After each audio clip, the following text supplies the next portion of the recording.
आज की जो वीडियो है उसका टॉपिक रहने वाला है फीवर ड्यूरिंग प्रेगनेंसी। ठीक है, तो इस वीडियो को स्टार्ट करने से पहले मेरी आप सबसे रिक्वेस्ट है, चैनल को लाइक कीजिए, सब्सक्राइब कीजिए और शेयर कीजिए। कोई क्वेरी है, कुछ आप पूछना चाहते हैं, कोई स्पेसिफिक टॉपिक चाहते हैं जिसपे मैं वीडियो बनाऊं, तो आप कमेंट सेक्शन में जरूर कमेंट करिएगा। तो चलिए आज का टॉपिक हम स्टार्ट करते हैं, फीवर ड्यूरिंग प्रेगनेंसी। सबसे पहले तो हमारी बॉडी का जो टेम्परेचर होता है नॉर्मल, वो होता है 98.6 डिग्री। ठीक है, ये हमारी बॉडी का नॉर्मल टेम्परेचर होता है। अब फीवर जो होता है, फीवर किसे कहते हैं? फीवर कहते हैं कि 99, वैसे तो 99 डिग्रीज को भी फीवर आजकल कंसिडर नहीं करते हैं, 100 से लेके उसके ऊपर कहते हैं कि फीवर आ जाता है, उसको फीवर कंसिडर किया जाता है। तो 98.6 is the normal. And fever क्या है, इसको कहते क्या है, फीवर क्या चीज है? फीवर एक ऐसा नेचुरल रिस्पॉन्स होता है हमारी बॉडी का किसी इंजरी या फिर किसी इन्फेक्शन के लिए। ठीक है, जैसे हमारी बॉडी में कोई इन्फेक्शन हो जाए या फिर हमें कहीं चोट लग जाए, कोई इंजरी हो जाती है, तो वो उसको ठीक करने के लिए हमारा इम्यून सिस्टम वर्क करता है, तो फीवर आता है, तो उसको एक नेचुरल रिस्पॉन्स कहा जाता है फीवर को। ठीक है, अब ड्यूरिंग प्रेगनेंसी इसके क्या रीजंस हो सकते हैं आने के? तो देखिए, जैसे कोल्ड हो गया, फ्लू हो गया, या फिर स्टमक इन्फेक्शन हो गया, आपने कुछ गलत खा लिया है, बाहर का अनहाइजीनिक खा लिया है, फूड पॉइजनिंग हो जाती है तो स्टमक इन्फेक्शन होता है, लूज मोशंस हो जाते हैं, तो उससे भी फीवर आ जाता है। ठीक है, फिर वायरल इन्फेक्शन हो जाता है कई बार, या फिर बैक्टीरियल भी इन्फेक्शन हो सकता है। अब उसके साइड बाय साइड यूटीआई हो सकता है, यूरिनरी इन्फेक्शन हो सकता है ड्यूरिंग प्रेगनेंसी, तब भी फीवर आता है। या फिर आपको पेन हो रहा है टमी, आपके एब्डोमेन एरिया में, तब भी फीवर आ सकता है प्रेगनेंसी में। और एक और रीजन भी हो सकता है कि आपका वाटर जो है वो लीक कर रहा है, तब भी फीवर आ सकता है। लेकिन डिलीवरी से पहले, बहुत पहले जब ऐसा होना शुरू होता है, लीकेज होनी शुरू हो जाए, अगर लीक हो रहा है तो भी फीवर आता है। ठीक है, तो इन चीजों के लिए तो हमें बहुत ध्यान रखना पड़ता है। अब जब भी हमें ऐसा फीवर आता है प्रेगनेंसी में, तो हमारे दिमाग में सबसे पहले यही आता है कि हम अपने गायनी को कंसल्ट करें, और बनता भी यही है कि हमें पहले अपनी गायनी को ही कंसल्ट करना चाहिए कि हमें फीवर आ रहा है, उनको चेक करवाएं, क्या प्रॉब्लम है क्या नहीं है। वो सिम्टम्स पूछेंगे, हमें वो बताने होते हैं कि जुकाम हो रहा है, फिर फीवर कितना रह रहा है, ठीक है, कहीं पेन तो नहीं है, तो वो हमें उसके अकॉर्डिंग मेडिकेशंस देते हैं, मेडिसिन प्रोवाइड कर सकते हैं।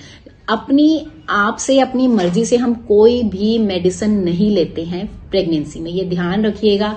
चाहे वो कोई भी मेडिसिन क्यों ना हो, हमने कभी भी अपनी मर्जी से कोई मेडिसिन नहीं लेनी। अब आप इस चीज को घर में कैसे ठीक कर सकते हैं, या फिर आप, डॉक्टर ने तो आपको बता दिया है कि क्या आपने करना है, आप इसके साइड बाय साइड घरेलू जो उपचार हम कहते हैं वो क्या क्या हम कर सकते हैं। सबसे पहले तो देखिए, आपने नहाना है तो ल्यूक वार्म वाटर से नहाना है, हल्के गुनगुने पानी से, ठंडे पानी से नहीं नहाना है।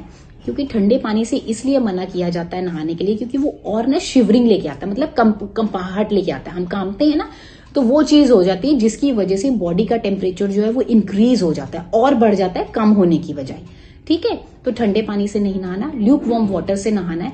क्योंकि वो क्या होता है कि हमारी बॉडी का जो टेम्परेचर होता है वो हीट ड्रॉ करता है। जब हम गर्म पानी हल्का हल्का गेरते हैं तो जो हीट होती है वो बाहर निकलती है, तो जिसकी वजह से टेम्परेचर जो है वो गिरता है और हमें अच्छा लगता है, फीवर उतरने लग पड़ता है, अच्छा लगता है। ठीक है, नेक्स्ट पॉइंट ये है कि आपने कपड़े कम से कम पहनने हैं। ये नहीं कि आपने जरूरत से ज्यादा ही कपड़े पहन लेने हैं, नहीं, फीवर के टाइम पे कपड़े कम से कम पहनिए। ठीक है, और अगर गर्मियों का सीजन है तो प्लीज फैन तो जरूर अच्छे से ऑन करो, एसी भी ऑन करो, क्योंकि आप रह सकते हो, फीवर है तो आप रह सकते हो, क्योंकि छोटे बच्चों को भी यही आजकल डॉक्टर्स बोलते हैं। ठीक है, और उसके बाद हल्के गुनगुने पानी की आप पट्टियां रख सकते हैं अपने यहाँ माथे पे, फोरहेड पे।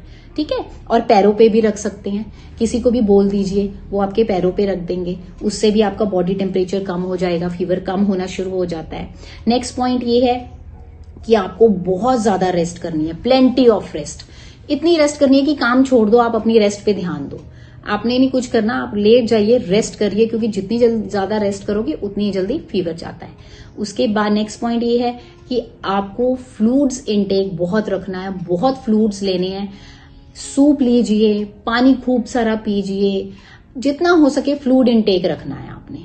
ठीक है, उससे क्या होता है, आपकी बॉडी हाइड्रेटेड रहेगी, डिहाइड्रेट नहीं होगी। क्योंकि जब बुखार उतरता है, फीवर उतरता है, तो स्वेटिंग होती है, तो उसको एक मैनेज करने के लिए भी आपको पूरा अपना फ्लूइड इनटेक प्रॉपर रखना है। ठीक है, और प्लेंटी ऑफ रेस्ट होगी।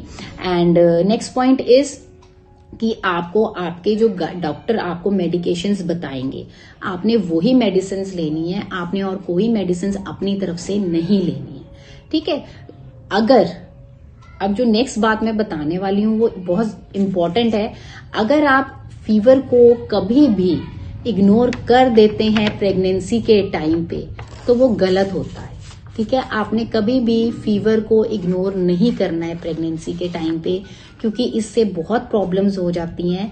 फॉर एग्जाम्पल, जो बेबी होता है आपके एब्डोमेन में, उसको प्रॉब्लम्स हो सकती हैं, जैसे ऑटिज्म की हो सकती है, ADHD हो सकता है, attention deficient hyper active disorder.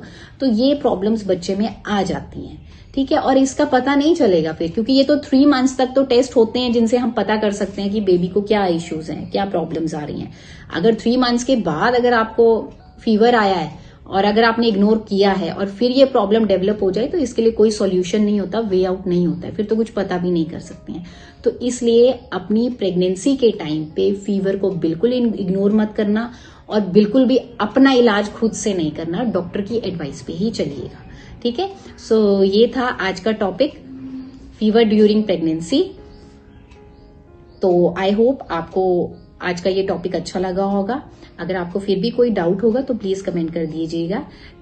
Next video में फिर मिलते हैं, और जाने से पहले चैनल को लाइक कीजिए, सब्सक्राइब कीजिए और शेयर कीजिए। Bye bye, thank you, take care.